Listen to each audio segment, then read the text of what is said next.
Shalom saudaraku yang kekasih, kita sudah ada di hari yang ke-13, bulan yang kedua di tahun 2021. Dan renungan kita untuk hari ini dengan judul Hukum Kasih Dituliskan Dalam Hati Kita. Hukum kasih dituliskan dalam hati kita. Dan ayat inti kita hari ini Yeremia 31 ayat 33 dan 34. Yeremia 31 ayat 33 dan 34, demikian firman Tuhan. Tetapi beginilah perjanjian yang kuadakan dengan kaum Israel sesudah waktu itu. Demikianlah firman Tuhan, aku akan menaruh Tauratku dalam batin mereka dan menuliskannya dalam hati mereka. Maka aku akan menjadi Allah mereka dan mereka akan menjadi umatku. Aku akan mengampuni kesalahan mereka dan tidak lagi mengingat dosa mereka. Baik saudara, jadi sekali lagi judul kita adalah hukum kasih dituliskan dalam hati kita. Pekerjaan kekristenan dimaksudkan bukan untuk mengurangi nilai hukum Allah di dunia ini. Bukan mengurangi sedikit pun dari derajatnya yang kudus, melainkan hendak menulis hukum itu dalam pikiran dan hati. Apabila hukum Allah ditanamkan dalam jiwa orang yang percaya, ia pun sedang menghampiri hidup yang kekal oleh jasa-jasa Yesus. Tujuan Injil dipenuhi apabila maksud yang besar ini sudah tercapai. Pekerjaannya dari zaman ke zaman ialah mempersatukan hati para pengikutnya dalam suatu roh persaudaraan universal.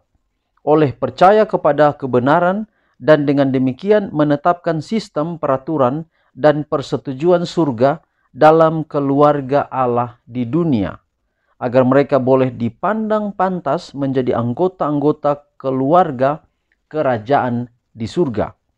Di dalam hikmat dan kemurahannya, Allah menguji laki-laki dan perempuan di dunia ini untuk melihat apakah mereka akan mendengar suaranya atau dalam tanda kutip menuruti firman-Nya dan menghormati hukumnya, atau memberontak seperti yang dilakukan iblis.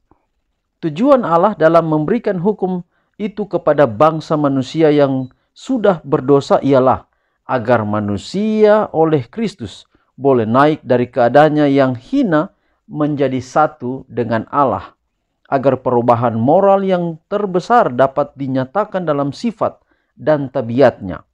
Perubahan moral ini mesti terjadi.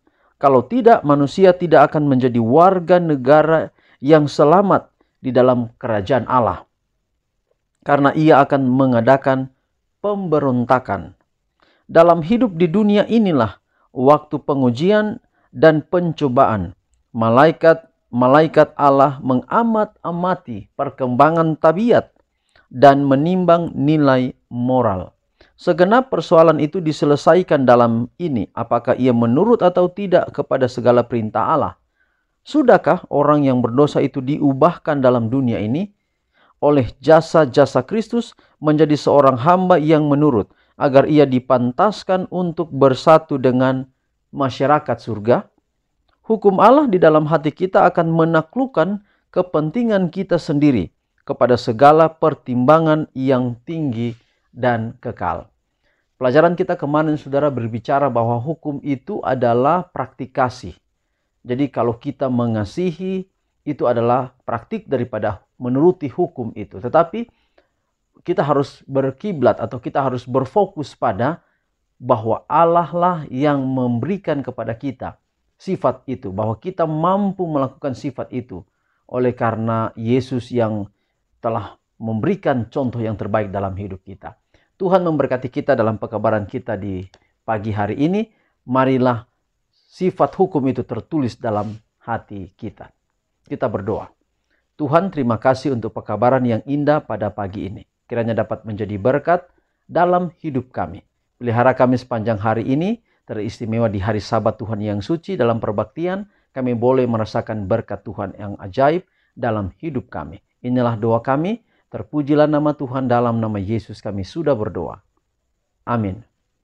Demikian saudara renungan kita untuk hari ini. Sampai jumpa di renungan kita besok. Tuhan memberkati kita semua. Shalom.